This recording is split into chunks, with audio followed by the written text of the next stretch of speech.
Continuando a nossa série sobre os heróis da história, hoje eu quero falar com vocês sobre a primeira mulher, Joana d'Arc.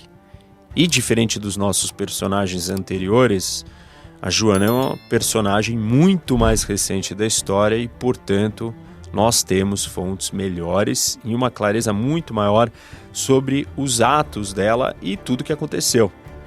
Isso não exclui o fato de que a narrativa com certeza foi embelezada e polida para brilhantar ainda mais a santa padroeira francesa. Vamos lá! Na escuridão profunda que assolava a França durante a Guerra dos 100 Anos, nasceu Joana d'Arc. O ano era 1412 e a pequena aldeia de Domremy, localizada na região de Lorena, tornava-se o cenário do surgimento de uma das personagens mais singulares e fascinantes da história.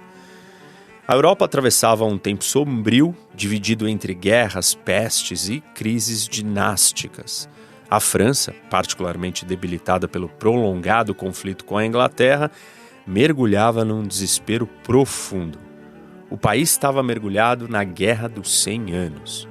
Um longo e exaustivo conflito que começou em 1337, marcado por disputas dinásticas entre as coroas da Inglaterra e França, agravadas por complexas questões territoriais e econômicas.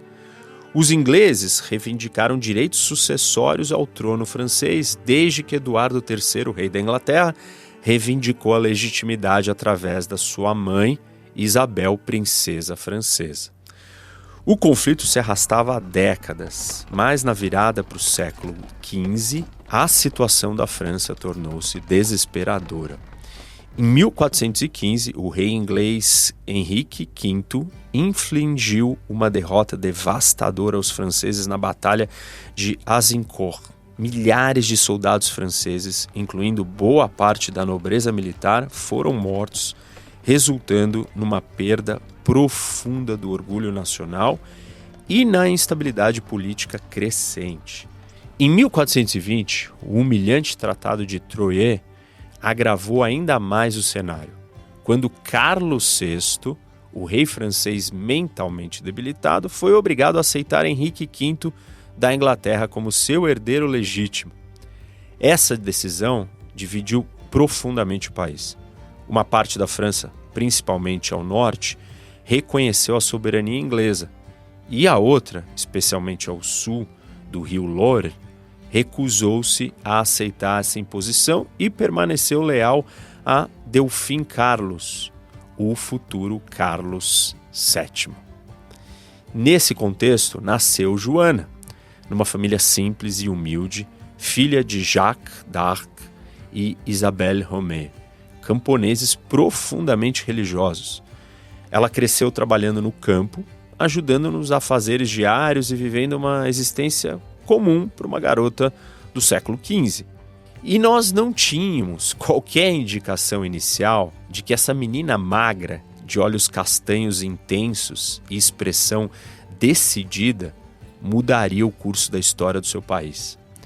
Em 1428, aos 16 anos de idade, a vida comum de Joana d'Arc se transformou radicalmente. A jovem camponesa começou a afirmar publicamente que ouvira vozes divinas, ordenando-lhe resgatar o reino francês e ajudar Carlos, o Delfim, o herdeiro verdadeiro da França, a recuperar seu legítimo trono. Mas, além do aspecto místico, Joana surgiu em um contexto histórico crítico, como eu estava falando para vocês. Paris tinha caído sob o domínio inglês, grande parte do norte da França estava ocupada, e a cidade de Orléans, símbolo de resistência francesa, era ferozmente cercada. Ou seja, o país estava à beira do colapso absoluto. Joana decidiu partir em uma missão rumo à corte real, localizada em Chinon. E convencer o Delfim Carlos não foi uma tarefa fácil. Imagina um cenário improvável. Uma adolescente do campo, sem instrução formal e sem experiência militar, dizendo ao herdeiro do trono francês que ela viera salvá-lo. Porém, tamanha era a determinação da Joana E tal era a situação desesperadora dos franceses que o Delfim resolveu escutá-la. Uma avaliação cuidadosa por teólogos e conselheiros reais concluiu que ela não representava ameaça alguma. Pelo contrário, talvez Joana fosse o que restava de esperança. E depois de conseguir convencer o Delfim de suas intenções sinceras, Joana foi colocada à frente de uma força militar que tinha a missão urgente, quase impossível, de levantar o cerco inglês à estratégica cidade de Orleans. Em abril de 1429, a jovem chegou ao campo de batalha, encontrando um exército desanimado e exausto, sem esperança real de vitória. Foi aqui que as suas qualidades como líder militar emergiram claramente, indo muito além da inspiração religiosa ou espiritual. Joana não era uma estrategista convencional, mas a sua genialidade militar vinha da sua determinação inabalável, carisma e capacidade excepcional de motivar suas tropas. Ela usava uma armadura leve, adaptada à sua estatura jovem, portanto, uma espada simples, e carregava uma bandeira branca com uma imagem sagrada estampada, o que fortalecia o moral das suas tropas. Contudo, as ações táticas foram surpreendentemente eficazes. Em Orleans, em vez de uma postura defensiva passiva, Joana ordenou ataques rápidos e coordenados contra as posições inglesas. Com uma coragem quase suicida, ela liderava pessoalmente os ataques às fortificações adversárias, inspirando os soldados mais experientes a seguirem o seu exemplo e combater com uma bravura renovada. Fazer uma pausa no vídeo antes de continuar, gente, para falar do nosso parceiro e patrocinador, a Insider. Eu tô com a minha Tech T-Shirt e eu quero falar de uma novidade, que são as Working Wears. São as roupas que trabalham por você. São roupas que desamassam no corpo, então você não tem que ficar perdendo tempo trabalhando ali, passando a roupa. São roupas que elas não molham, ou elas têm uma resistência à água, então você não precisa levar outra roupa, assim por diante. Você não precisa gastar tantas vezes comprando tantas roupas, porque ela tem uma resistência maior. E elas te proporcionam um conforto térmico. Em vez de você sair com várias roupas diferentes, você sai com uma só que é mais apropriada para as mudanças de temperatura. Então, esse tipo de roupa é muito legal, funciona muito bem para você trabalhar, enfim, com essas diferentes situações e condições, em vez de você se preocupar tanto e perder tempo com a roupa.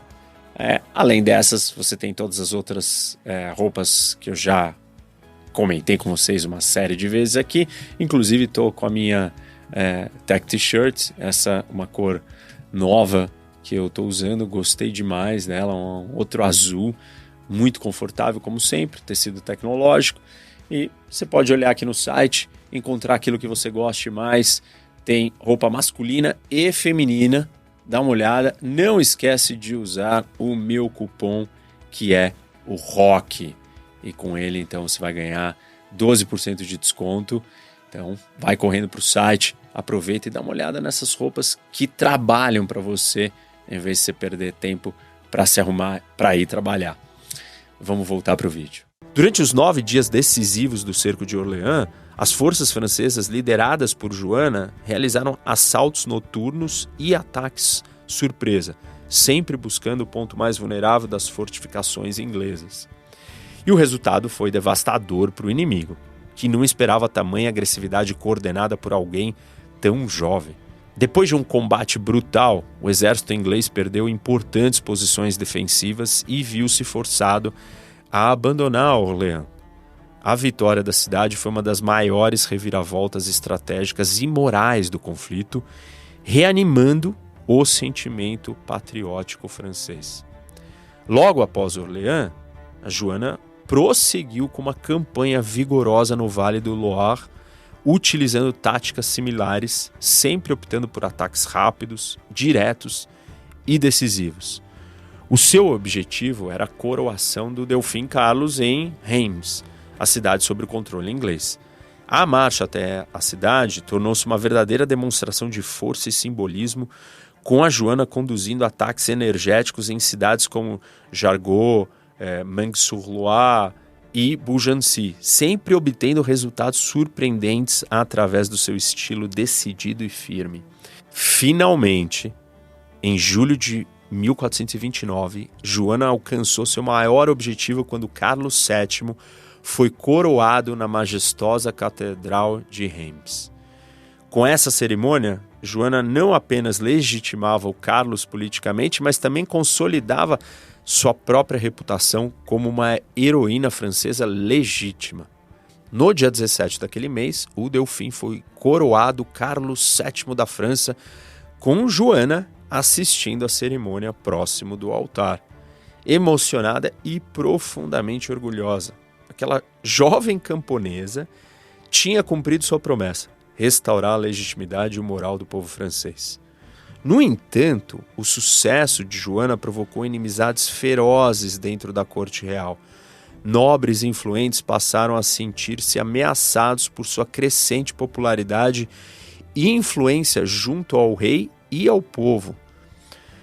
Após um período de turbulência, Joana foi capturada pelas forças borgonhesas em Compiègne, em maio de 1430, vendida aos ingleses por uma vultuosa quantia de ouro, e foi levada a julgamento por heresia e bruxaria, numa tentativa desesperada dos ingleses de enfraquecerem moralmente a resistência francesa. Durante o julgamento, que foi profundamente manipulado e politicamente motivado, a Joana foi confrontada por inquisitores treinados numa série extenuante de interrogatórios em Rouen. Mesmo diante de tamanha adversidade, isolada de qualquer aliado, ela se manteve firme e coerente, impressionando até mesmo os seus adversários pela sua coragem, lucidez e eloquência. No entanto, seu destino já estava selado. Considerada culpada, Joana foi condenada à morte pela fogueira. Na manhã do dia 30 de maio de 1431, aos 19 anos, Joana d'Arc subiu à praça do Mercado Velho de Rouen, cercada por uma multidão de testemunhas silenciosas e inquisitores frios. Ela foi amarrada no poste da fogueira. Enquanto as chamas subiam lentamente, ela manteve a sua dignidade intacta até o último instante. Sua morte, ao invés de sufocar a França, teve um efeito contrário. A tornou mártir e heroína nacional. Em 1456, um tribunal convocado pelo Papa Calixto III revisou oficialmente seu julgamento, anulando as acusações anteriores e reabilitando a sua memória. Em 1920, quase 5 séculos depois da sua morte, Joana d'Arc foi canonizada pela Igreja Católica. Para a história secular, contudo, a importância ultrapassa a da religião e ela é um símbolo definitivo da resistência francesa, um exemplo inspirador de coragem e determinação humana. A história de Joana d'Arc não é só uma narrativa de batalhas épicas e vitórias improváveis. É também um exemplo marcante de como uma jovem camponesa, em meio a um caos e desordem no seu tempo, conseguiu mudar decisivamente o curso da história. O seu legado profundamente humano e político continua inspirando gerações. Na figura dessa jovem guerreira reside uma eterna lição sobre a força da coragem, da convicção e do compromisso absoluto com a causa maior que si mesma.